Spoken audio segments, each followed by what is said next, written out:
On a souvent observé que toute mission véritablement bénie a pris naissance dans un réveil religieux. Quand le Saint-Esprit vient réveiller une église, il appelle les cœurs à se consacrer tout de nouveau au Seigneur, dont il révèle la présence, et au service de ceux qui se perdent.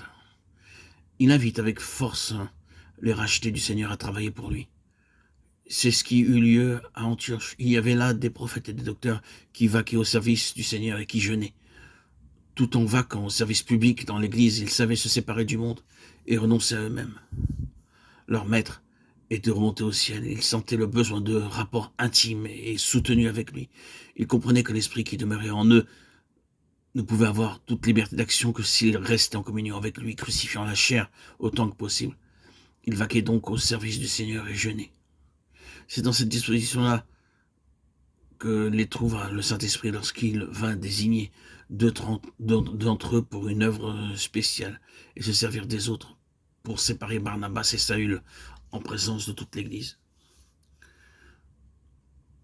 Depuis ce temps-là, le royaume des cieux n'a pas changé de législation. Toujours, le Saint-Esprit se charge de l'œuvre des missions. Toujours, il fait connaître sa volonté. Et quant à l'œuvre à faire, et quant au choix des ouvriers, à tous ceux qui s'attendent au Seigneur et qui se séparent du monde, quand le Saint-Esprit a mis à l'œuvre des hommes de foi et de prière, il est naturel qu'on admire ce qu'ils font, qu'on soit frappé de l'accord de leur conduite avec l'Écriture et qu'on cherche à les imiter. Mais il se peut qu'alors l'action de l'Esprit, la véritable consécration, le véritable amour pour Jésus ne se trouve là qu'à un très faible degré.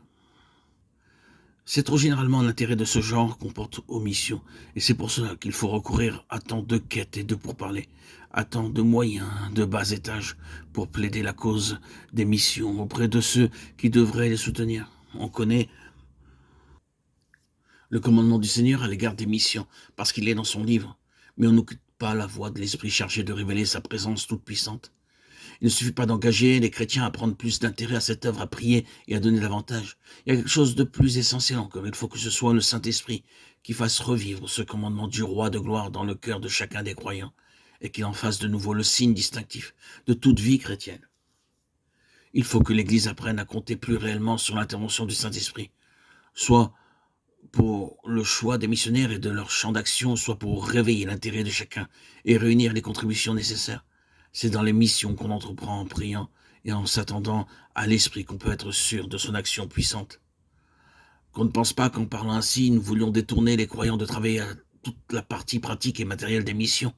Il y a beaucoup à faire.